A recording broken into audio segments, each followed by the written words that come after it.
top 10 takeaways. Ooh, yeah. Ooh, what a week. And I was talking to someone Sunday evening, and they said, well, crazy day in the NFL, crazy week. Oh, hope you're okay after such a crazy week 9. And from my perspective, this was a return to normalcy week. This was exactly what we expected. We had Saquon Barkley going over 30 fantasy points. We had Cooper Kupp getting 10-plus targets. This was what we thought we were going to get. Most of the performances were as expected. This is exactly what we were hoping for.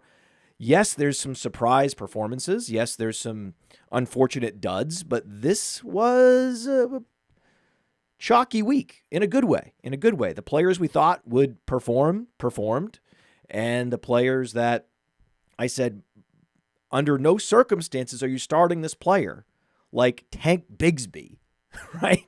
Put up like 2 fantasy points. So this was as expected. And, a player that we tend to take for granted needs to be appreciated. We need to take a moment to appreciate one Bijan Robinson. So my first takeaway is that Bijan Robinson is the closest thing we have to Christian McCaffrey. And I know we had a lot of running backs drafted outside the first round, outperforming the running backs that were drafted in the first round, like Alvin Kamara. Right? Alvin Kamara with his 37 touches. It turns out if every skill position player goes down, including Bub Means, if they're all inactive or injured or carted off with a very serious injury that was gut-wrenching, that was not normal. Okay, that was not business as usual. Chris Olave, yet another concussion. I mean, let's look. How many concussions has Chris Olave had recently? Not good. Not good at all.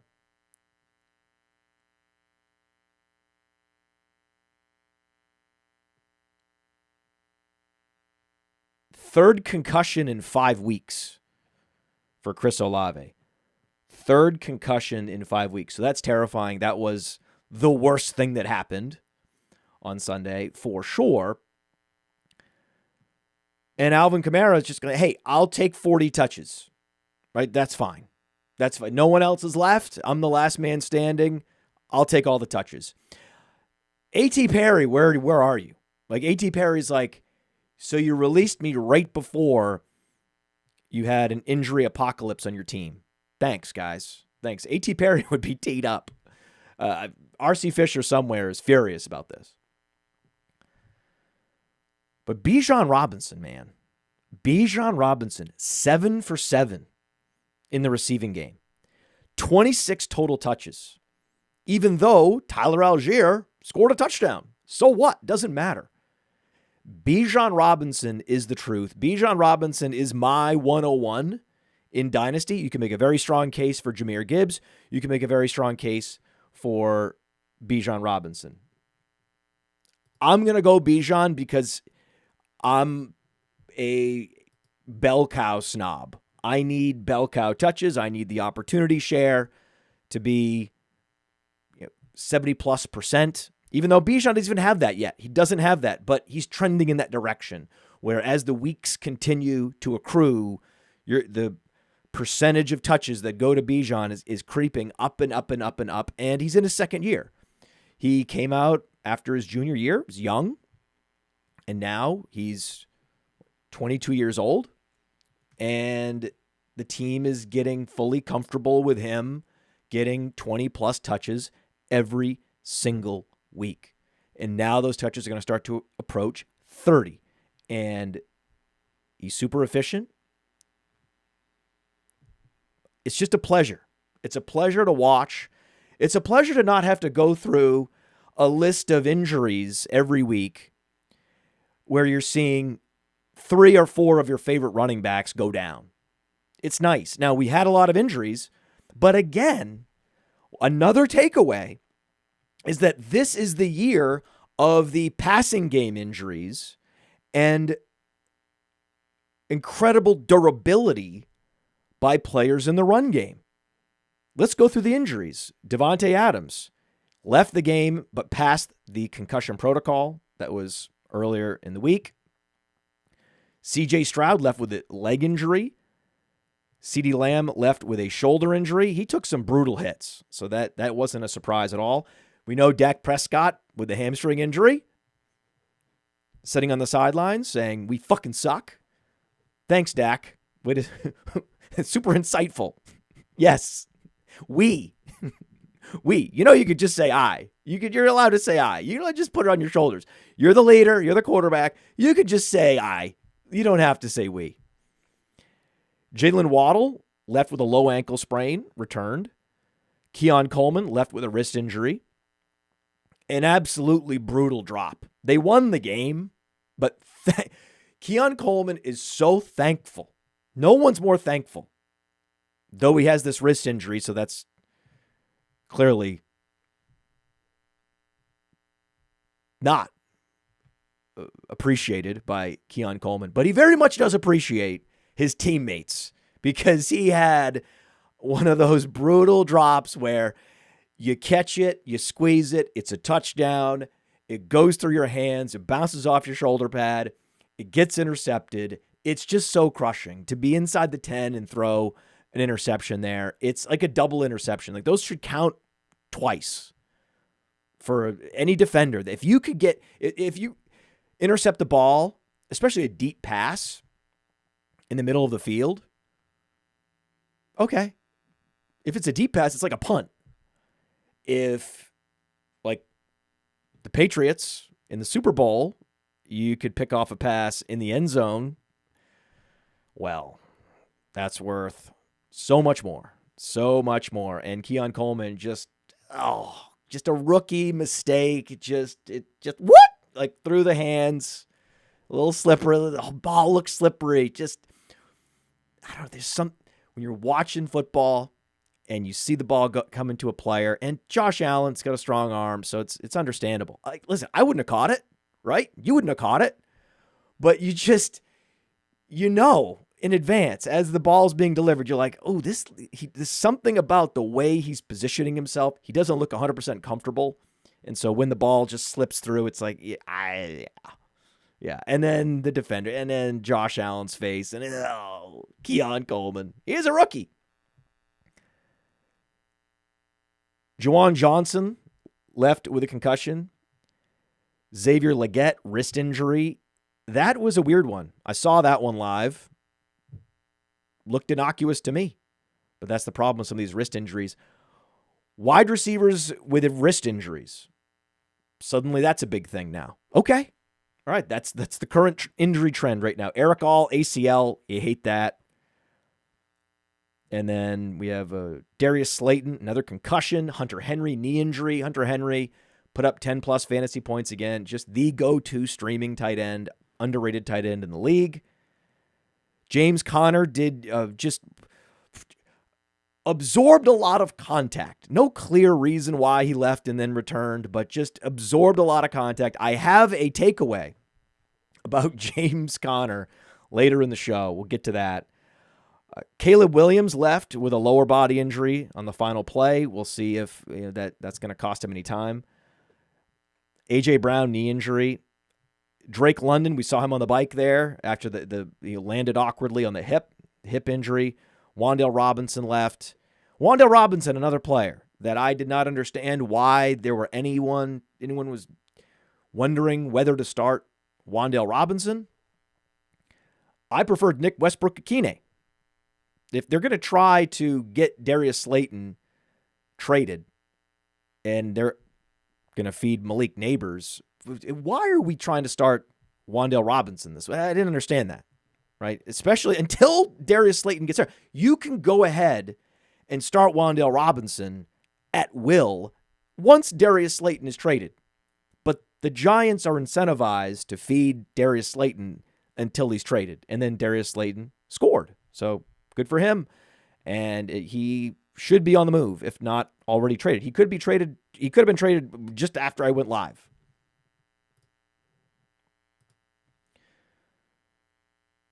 So lots to talk about today. Lots to get into. Bijan is Christian McCaffrey. That's takeaway number one. And DeVon Achane is unprecedented. I don't have a precedent. Let me know in the chat. Let me know in the comments. Is there a precedent for what we're seeing with DeVon Achane? I don't know. I haven't seen it. This guy's 188 pounds. I know he went to the weight room. I know he got super strong in the lower body. He was preparing like Rocky going to Russia, preparing to be a workhorse in the NFL at 188 pounds. And I love to see it. You love to see it. And his teammate did this. In San Francisco, Raheem Mostert showed, right? This is like, he's like Apollo Creed. He showed Achane how to do it. He's like, I came in as a gadget special teamer with super speed, and I turned myself into a workhorse back who couldn't stay healthy, but I did it. All right, I did it. And Achane's following the script. I mean, pretty special. It's pretty special what we're seeing from him right now. I'm impressed. How are you not impressed? Are you not impressed? He's averaging 7 receptions on 8 targets with Tua at quarterback. Think about that. Think about that. So if we were going to compare him to another running back, it wouldn't be a running back in the league right now. They don't exist. Because you can't say Alvin Kamara. He's 20 pounds lighter than Alvin Kamara and Aaron Jones. You can't say Aaron Jones either. He's also faster than those guys. A lot faster. He's like Chris Johnson. But Chris Johnson was not the receiver. At no point were you like, oh, Chris Johnson's averaging 8 targets. No. But there was a New Orleans Saint who was Darren Sproles. So that we have to go to the Franken-comp. We have no choice. We have to go to the Franken-comp on DeVon Achane, and he is Chris Johnson plus Darren Sproles. Chris Johnson, Darren Sproles, they have a baby. His name is DeVon Achane. I'm in on Achane. And then the conversation is going to be, well, if Jahmyr Gibbs is undersized, why not Achane over Gibbs in Dynasty? So this is an interesting conversation the rest of the way, is how high does Achane go in Dynasty? I mean, at what point would you rather have Achane over Breece Hall? Would it be, now? Achane's healthier. Achane's younger. Achane is more explosive, though it's hard to be more explosive than Breece Hall. He is. He's just as active and more efficient in the receiving game. There's better offensive stability. Even though, as I say that, you know who's in the running for the number 1 overall pick? What if I told you that DeVon Achane's team, the Miami Dolphins, are in play for the number 1 overall pick? Because there are 7 teams right now that are 2-7 and 2 that are 2-6. So if we had the NFL draft right now, because of the bye week, Miami would be picking at 8. But Miami is in a 9-way tie for those teams with just 2 wins. So the draft order, if we had the draft today, New England would have the number 1 overall pick. They're 2-7. Then Jacksonville, maybe they can get a quarterback. Now you'd have to think that Jacksonville's in, did they pay? Oh, let's check the contract. There's a contracts tab on Player Profiler. Did they?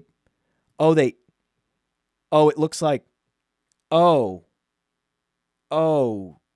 too bad. They paid Trevor Lawrence all the money already.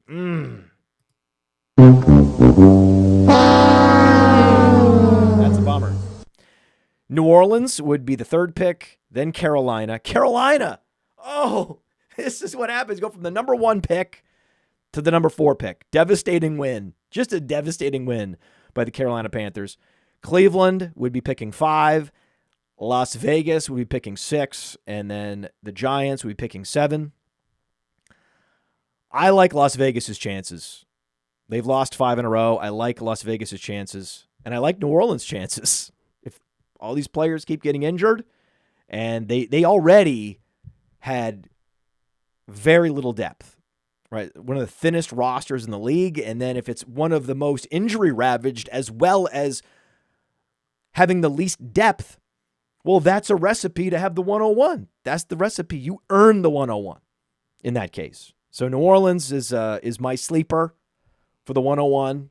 They need it, man. Oh, they need it. They need to get the 101 and then trade back. There's so much they need. Oh my God, the pieces they need. New England, they could do a lot. They've got their quarterback.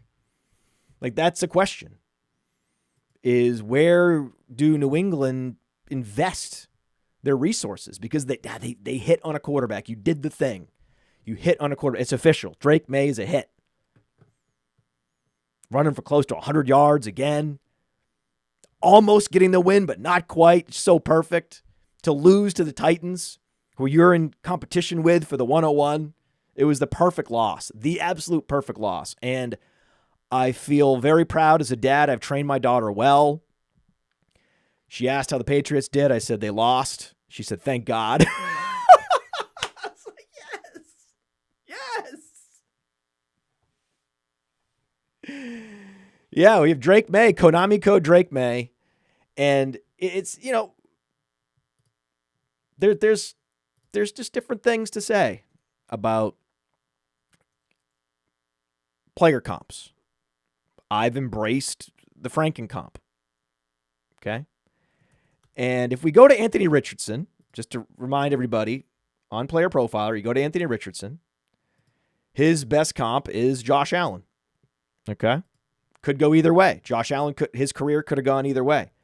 Do you know who else has the best comparable to Josh Allen? There's like 3 quarterbacks in the database comparable to Josh Allen. 2 of them happen to be drafted recently. It's like, oh, wow, look at this. Well, the other guy's Drake Maye. So you shouldn't be surprised by all this rushing. You're not allowed to be surprised. Drake Maye ran for 700 yards in 2022 at North Carolina.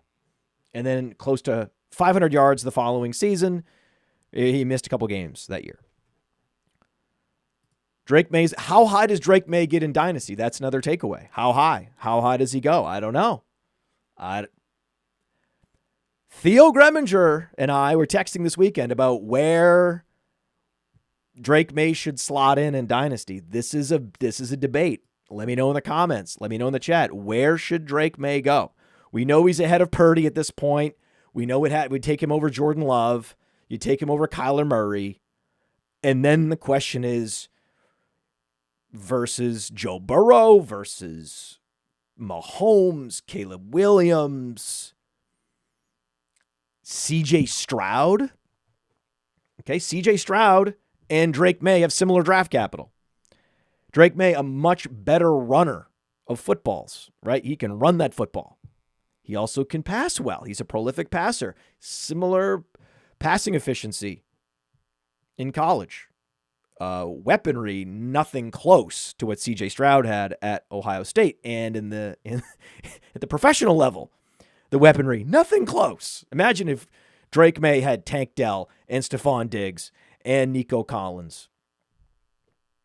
Just give him Dalton Schultz. Just give him John Mechie. He's out there with Kayshon Boutte. Right? I remember my daughter said,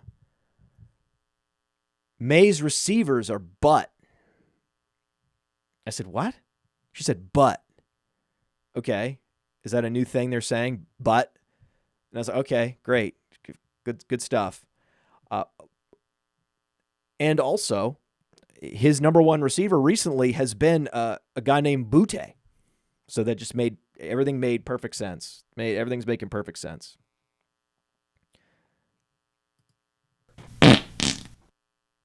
Yep.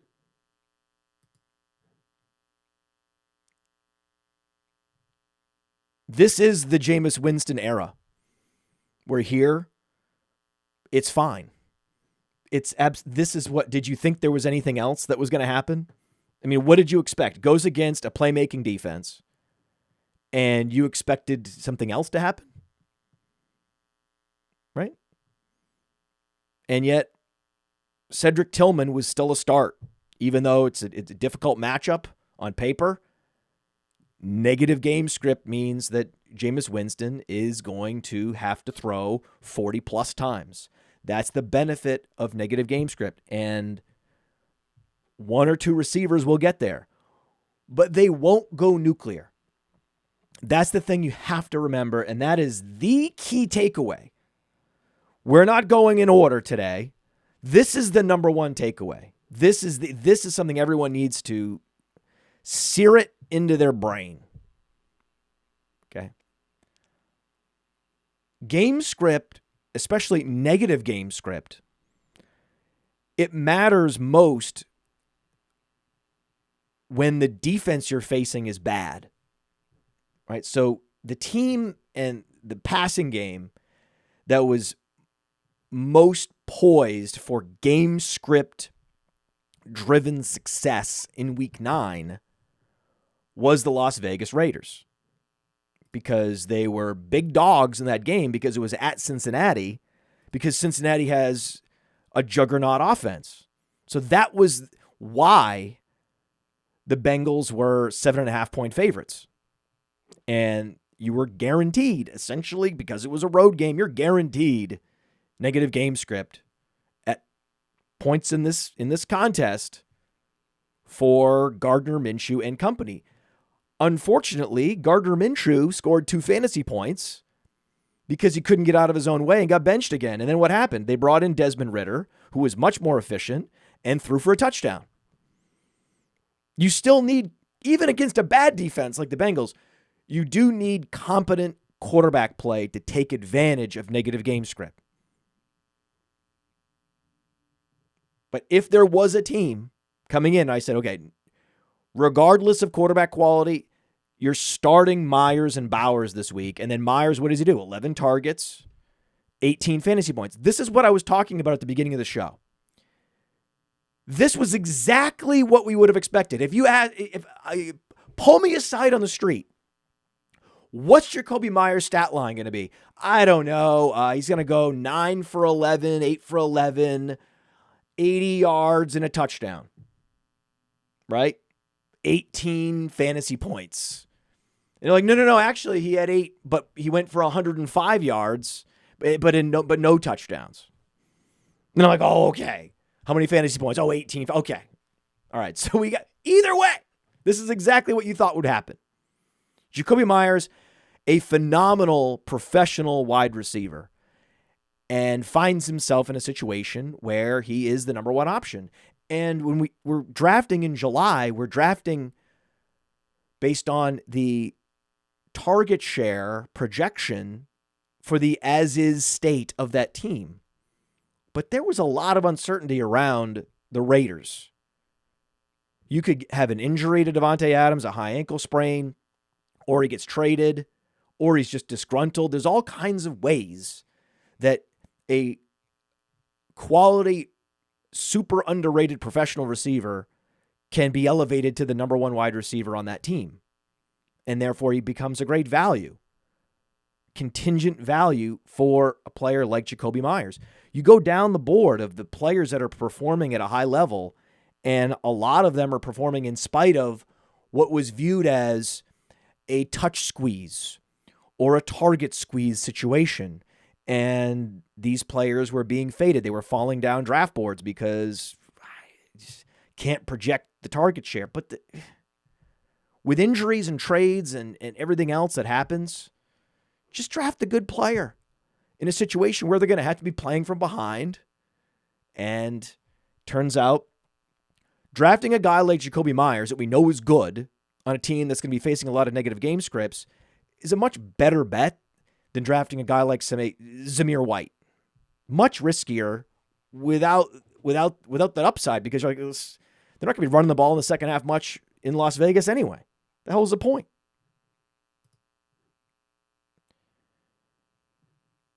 But in Cleveland, I mean, this is what we signed up for. This is what you signed up for. You're going to have 3 touchdowns one week and 3 interceptions the next week from Jameis Winston. And this is so much better than what we had with Deshaun Watson. Just be thankful. This is exactly what we were hoping for. And Cedric Tillman looks like Nico Collins. I mean, you tell me a comp better than Nico Collins for Cedric Tillman. I'm waiting. I'm waiting for one. I mean, I'll wait. I'm in the chat. I'll wait. Okay? You're not going to find one. And in Las Vegas, I am interested in Desmond Ridder. 2 quarterback leagues, super flex leagues. Desmond Ridder runs a 4.5. Guy's super fast. He was adequate last year, but they just completely turned over the franchise. They said, hey, we're going to keep our top draft picks, and everything else is going to change. Brand new set of quarterbacks coming in. We're bringing in the veteran and Kirk Cousins. We're drafting Michael Penix, and there's no room here for Desmond Ridder. He's going to have to go somewhere else.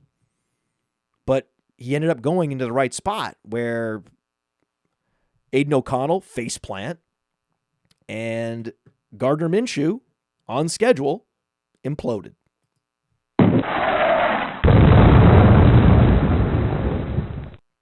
Now we've got a heavily discounted Konami quarterback in Desmond Ridder that's going to be facing a lot of negative game scripts.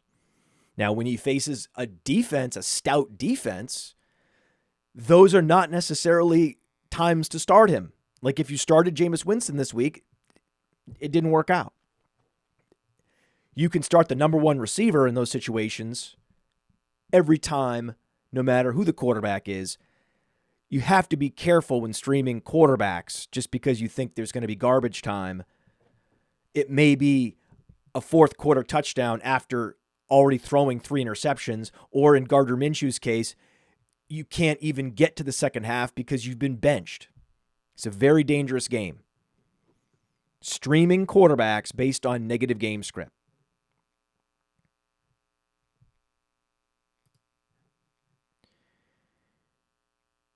And poor DeAndre Swift. I mean, I feel really bad for DeAndre Swift. Don't you? Don't you? I mean, not like this. Not like this. I love Roschon Johnson. I want Roschon Johnson to be getting carries and touches, but not like this. Right? I know that DeAndre Swift is not the passionate leadership football player that Roschon Johnson is, but he still put himself out there and sold out on a blitz up the middle and gets punished for it. So let's take a look at this. I want to take a look at this play, this penalty that resulted in a safety, because you're like, how did they score 5 points? Well, it was a penalty on DeAndre Swift that they called a personal foul. And so when I read it, I was like, oh, here we go again, knucklehead DeAndre Swift again. And then I watched the play, and I'm like, well, are we sure that I want to leverage the audience here and help me understand what I'm looking at. Okay? What am I looking at here? This is a penalty? I'm not Mr. Old School, you got to be tough and we got to rub dirt on it guy. Okay? But so this is a penalty because there's a blitz up the middle, 7's coming up the middle. Swift comes in, goes low, and he blocks him in the crotch, puts a shoulder pad into his crotch, and that is a personal foul. Okay. I guess. There's lots of things that DeAndre Swift can do as a disinterested football player to lose the respect of the coaches and his teammates. That is not it. That looked... How do you block players in the league? If you can't block them at the crotch level, if you can't put your shoulder pads, they always say get low. Get low. As a football manager in college, I mean, that's been ingrained. I've heard that on a loop hundreds of times. Get low, get low, get low, get low, get low. He gets low, and then that's a penalty? Okay. All right. Cool. All right. Fine. Not like this. Not like this. I wanted it to be like a fumble or Swift is playing great. He was 6 for 6 in the receiving game. He's getting the bare minimum fantasy points. He's getting vultured. It's unfortunate, but he's been playing well. He's been a strong start. I don't want Roshan to get the lead back job this way. It's not good. It's a bummer. And I've yet to hear anything. And I'm looking in the chat. I'm looking in the comments. It's called a low chop block.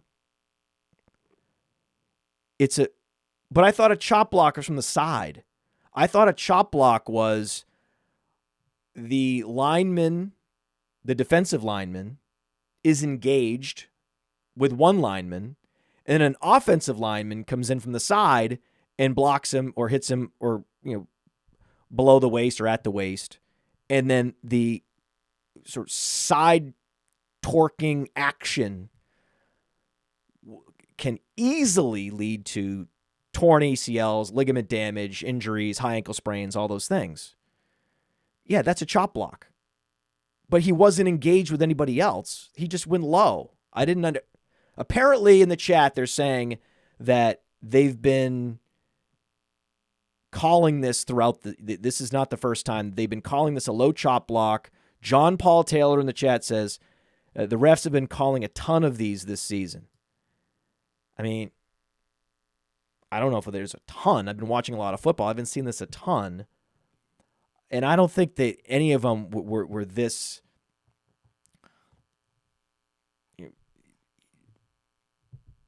tame. This is not... What? The guy... He didn't even go down. The guy... He was just standing there celebrating. Hey, we got a safety. Okay, great.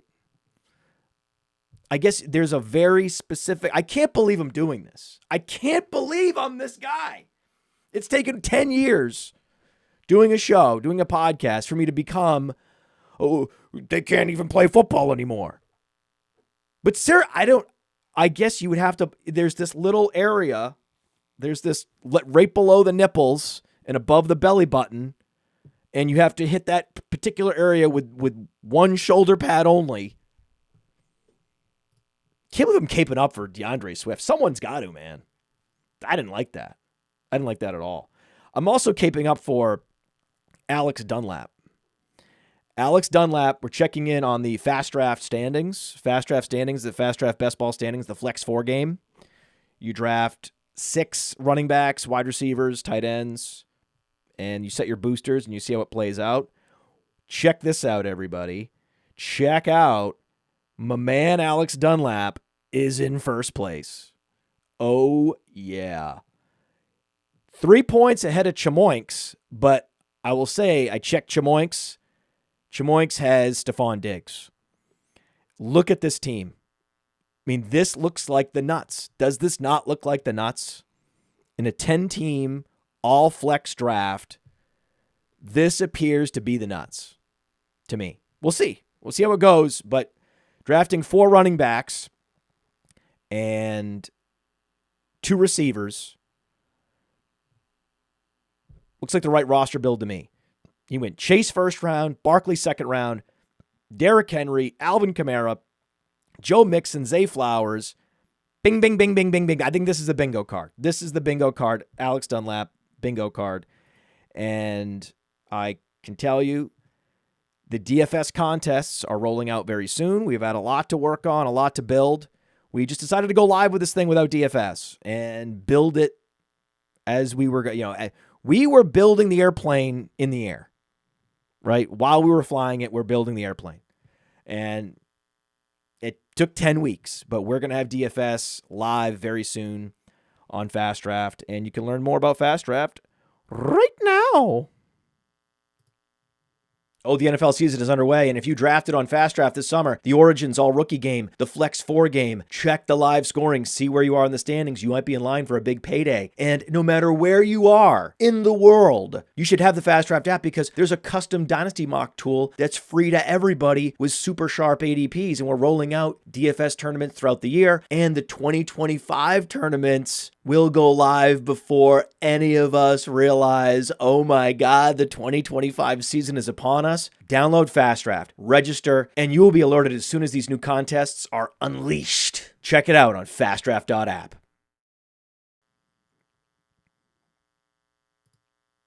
We're just getting started with takeaways.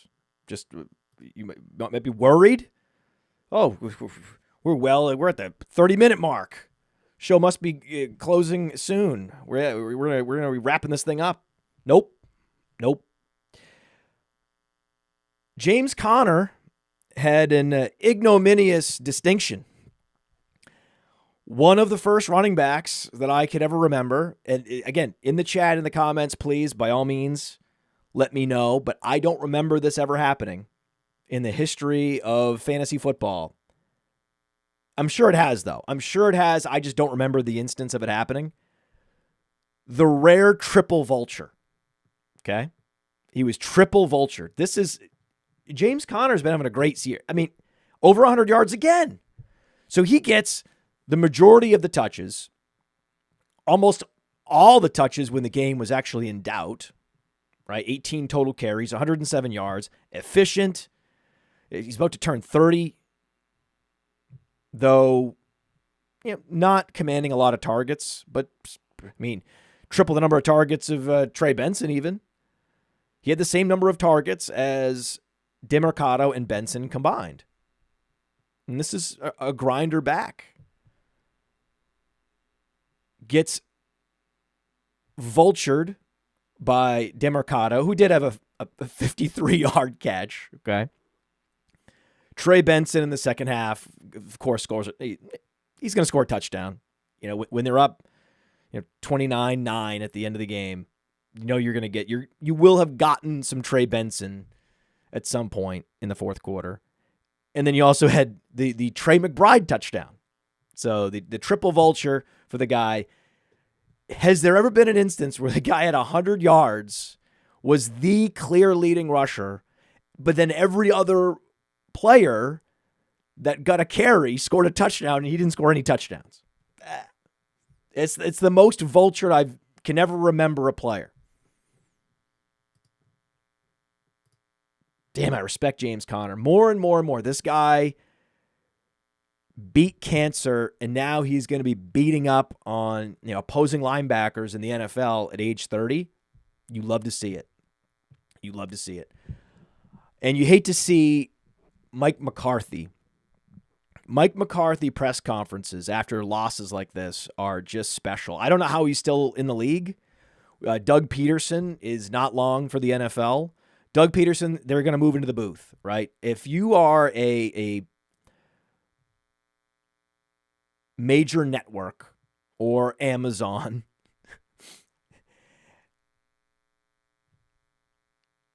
there's a never-ending stream, a supply of broadcasters that'll never work again. Doug Peterson, it's over. It's over. Mike McCarthy, it's over. I thought it was over in Green Bay, but no. Mike McCarthy still found a second life in Dallas. It's still a mystery to me how that ever happened. Why you would bring in a retread coach whose only claim to fame is that he could somehow get along with Aaron Rodgers, but not really. It's not like he elevated the Packers with his offensive genius. It was Aaron Rodgers. So what are we doing here? What is the point? Why? How?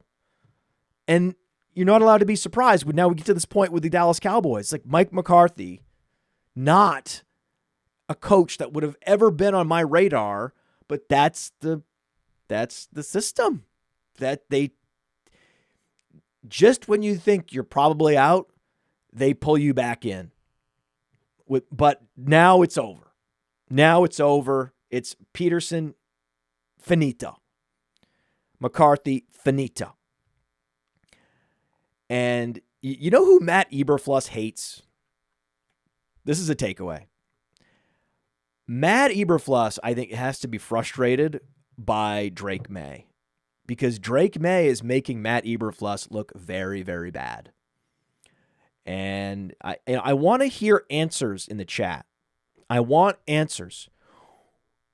Be real.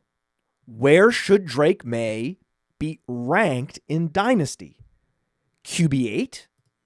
QB7? QB5? There is an argument now that Patrick Mahomes is putting up 15.7 fantasy points per game at age 29. There is an argument that Drake Maye could be QB5 in Dynasty. We're not going to have him at QB5. Okay, but there's been a massive Dynasty ranking update, which is about the right time for the massive Dynasty rankings update, the midseason Dynasty rankings update that you can always expect from Player Profiler, has been implemented last week. But Drake Maye has room to run on these rankings. That's the takeaway. Drake Maye has room to run, and I want to hear in the chat, okay, so this is ridiculous. He's not QB4. QB4 means he's somehow ahead of either Lamar, Josh Allen, Jaden Daniels, Jalen Hurts. Come on now. That's not it.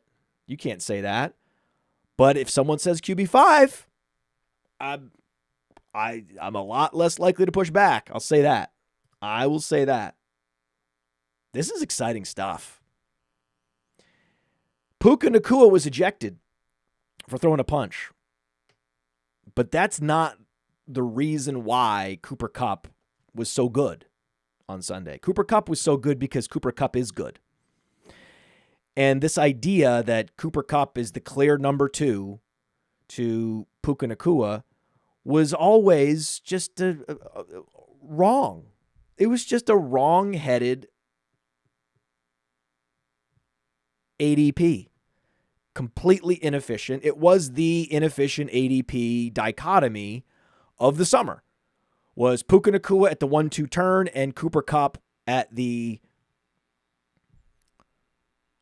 2-3, if not well into the third round. Made no sense. So let's just go. Cooper Kupp had 11 receptions for 100-plus yards. And he was vultured by Demarcus Robinson. Great catch, right? One-handed walk-off catch. You love to see it, but it would have been nice, right? It would have been nice if that went to Cooper Kupp, but hey, we can't get them all, right? Cooper Kupp's like, oh, I got vultured. James Conner's like, hold my beer. Let me show you what vulturing's really all about. Larry Fitzgerald had 109 catches. You like those 11 catches? Larry Fitzgerald had 109 catches at age 34. Cooper Kupp's 31. Cooper Kupp is a buy. Cooper Kupp is a strong buy. He could have gone to another team, and he wouldn't be in as a fantasy point rich scoring situation as he is now. But he's 31 years old. This is a player you can keep building around. Why would you not just build around Puka and Cooper Kupp? Of all the aging receivers in Dynasty, Cooper Kupp is the buy high. Oh, yeah. And the question is, do you buy high on Jackson Smith and Jigba? 38% target share. 180 yards on 13 targets. Now he's had several games where he's pushing those targets into the teens. He was a mega producer at Ohio State. Yeah, for a while there at Ohio State, it was like, yeah, Garrett Wilson's okay, Chris Olave's okay, but just wait until you see Jackson Smith and Jigba and Marvin Harrison Jr. And good luck trying to decide which one of those two guys is better. Now we're at that position now. It's like all those start-sit decisions that you all asked me in the Starter Stream show, Sunday, 8 a.m. on YouTube. Do I start Marvin Harrison? No. Do I start Marvin Harrison? No. I don't know if this exact question came up because these two players are viewed as in different universes of fantasy point scoring this year. So I don't believe I got this exact dichotomy question, but if anyone had asked me Marvin Harrison Jr. or Rome Odunze, I would have said Rome Odunze. It was a Rome Odunze week. And then, of course, I open up my trusty Twitter X app here, and the only reminder I get about all the great takes I had on the Starter Stream show is, I thought it was a Waddle week. Yeah, well, Waddle had a lower ankle injury. He left with an injury. Okay, and he scored a touchdown. You know who else scored a touchdown and left with an injury? Drake London. Anyone mad about starting Drake London? Like, this is what happens. But I will say, I'm disappointed in the audience that you all are not in leagues that are as deep as I'm in. Because I'm in these expert leagues. Some of them are 14 teams. And it's desperate times. I find out that T. Higgins is not going to play. What am I going to do? I got buys. What am I going to do? What am I going to do? What am I going to do? I had to drop Isaac Garendo in this league. You want to check this out? Check this league out. Okay? This is me managing my way to a win. Now, you say I'm 5-4 in this league. Okay, but I'm second in total points. I know I'm 5-4. I have some losses in there. I haven't been setting my lineup every week, so I've started Neighbors and I've started Higgins when they were out. So that's partly why I'm 5-4. It's my own fault, but I am second in total points. Just look at the management skills. Okay, there's a week, a particular fantasy team where I could put it on a resume, where I could put it in front of people and go, hey, I'm a fantasy expert. You want to know why? Want to know how I can call myself a fantasy expert? Look at this. I started Ray Davis. He scored 17 fantasy points. Who's my RB1 in that league? Chuba Hubbard. Thank you very much. Put some respect on Chuba Hubbard's name. Chuba deserves better than this. If there's any player in the league that deserves better other than James Conner in week 9, it's Chuba Hubbard. It's all just a dreadful team. And they keep threatening to replace him. So fine. You know what? I'm out of here, guys. There's no more out of here running back in all the NFL as Chuba Hubbard, and he is trending toward getting paid. This would be the move. If I were an NFL general manager, I'm not burning a draft pick unless it's like a 6th or a 7th rounder so I can get Pacheco or Kamani Vidal. I'm going after Chuba Hubbard in free agency. This is probably going to be a great value. Look who else I started. Nick Westbrook-Akine. Nick Westbrook-Akine was in a better fantasy point scoring situation. I'm not saying he's better. He's not. But he was in a much better fantasy point scoring situation than Marvin Harrison Jr. going against Jalen Johnson. Marvin Harrison Jr. has a funny way of disappearing when the game situation is challenging and scoring a bunch of touchdowns in easy matchups. Just saying. I'm just saying.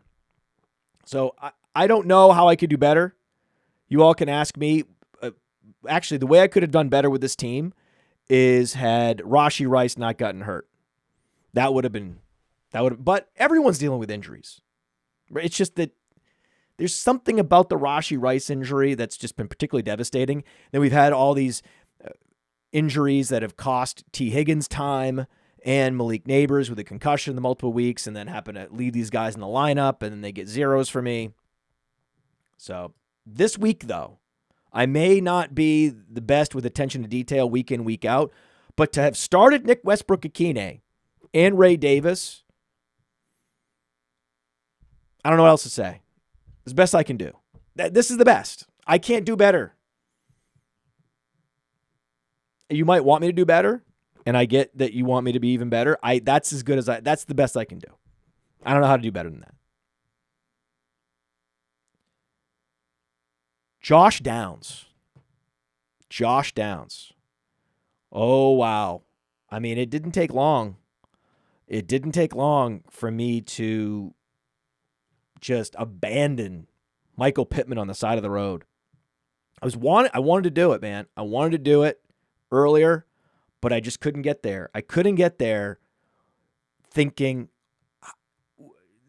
it just, the math doesn't work with Anthony Richardson under center. But now that there's a possibility that Anthony Richardson is just a catastrophic bust.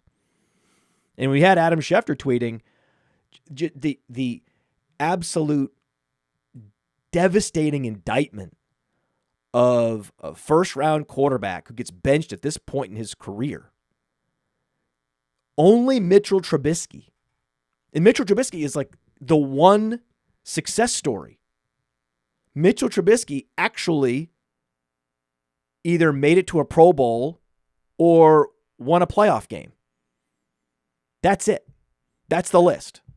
No other quarterbacks in that situation, having been benched at this point in their careers, have ever won a playoff game or gone to a Pro Bowl. Not good. But there's a silver lining in everything.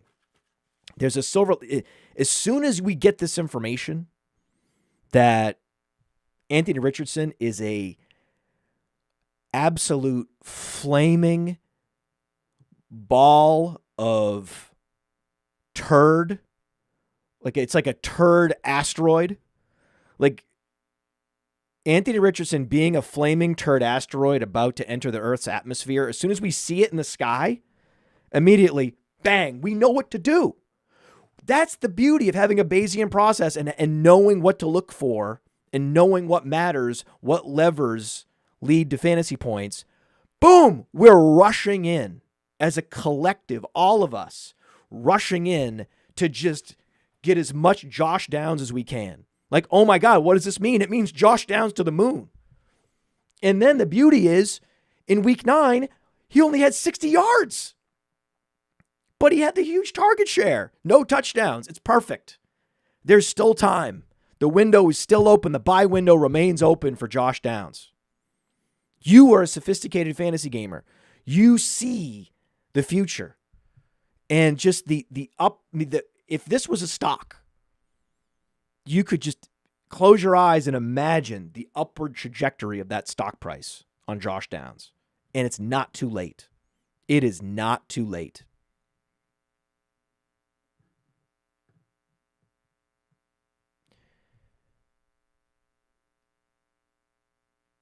I would trade Jackson Smith and Jigba for Josh Downs.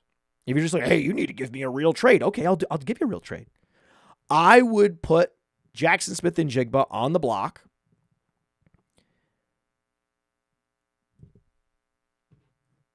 Hoping to lure in whoever has Josh Downs, because then you can get Josh Downs plus. So that's the trade I would do. I would try to do Jackson Smith and Jigba for Josh Downs plus, because 5 years from now, we're going to be looking back and be like, oh, wow. Yes, Jackson Smith and Jigba, he's a volume slot receiver, good player, productive, but Josh Downs on another planet of production.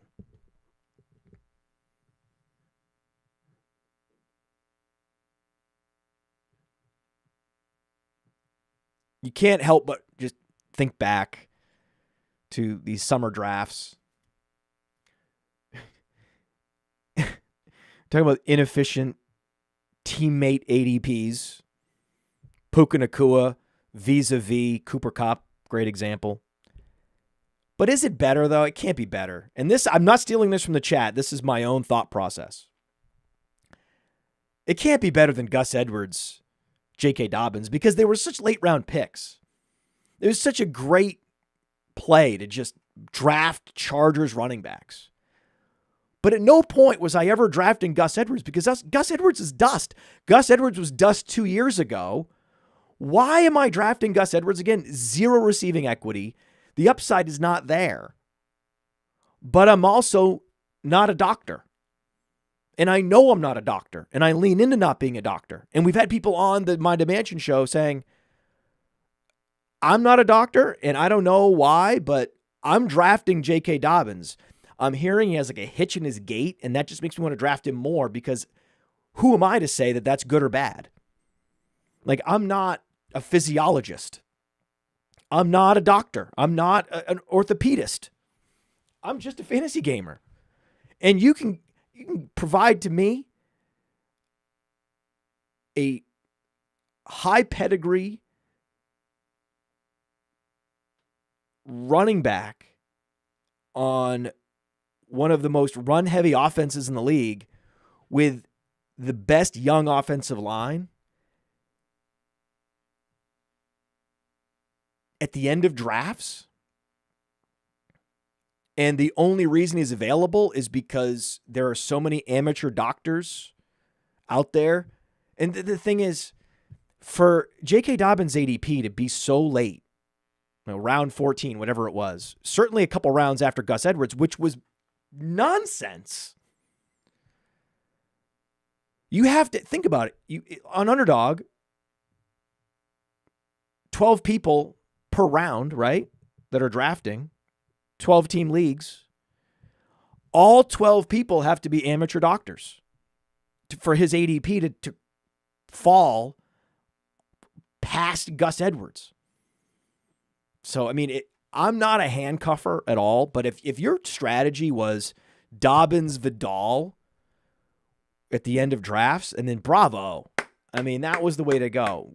Whatever happens, I mean, Dobbins with his injury history is still a time bomb, right? It is risky, just like Achane at 188 pounds is risky, and Kyren Williams at 200 pounds being the least efficient running back in the league and unable to avoid contact without lateral quickness is risky.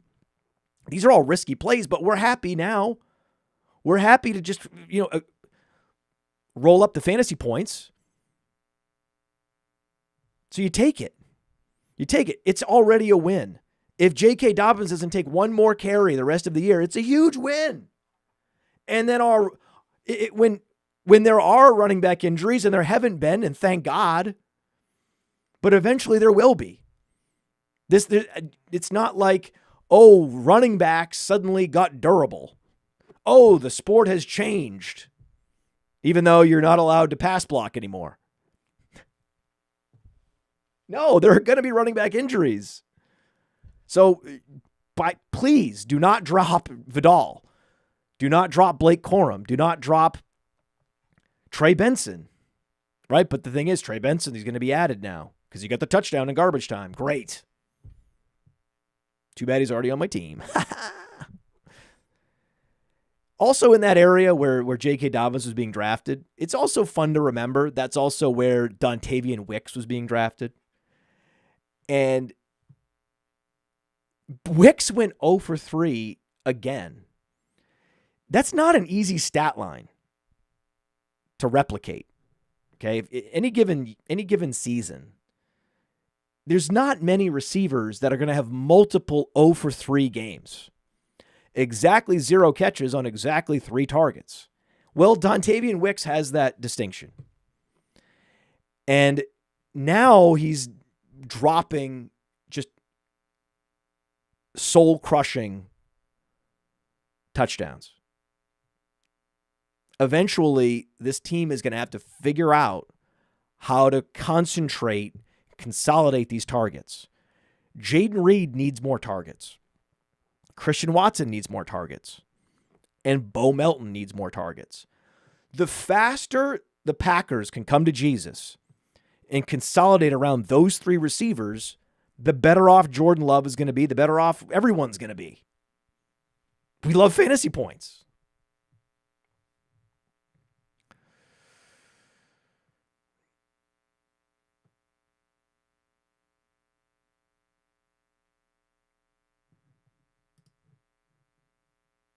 I should have gone out on that. That was it. I didn't have the end screen pulled up. Bye. From the Podfather to you, I deeply appreciate you tuning in. And many ask, what can I do? What can I do to help support the hosts, the research they do, the production costs? Go to playerprofiler.com, Dynasty Deluxe, World Famous Draft Kit, Rankings, DFS Dominator, and of course, data analysis. Subscribe to any one of those, and you support all of us and take Player Profiler to the moon.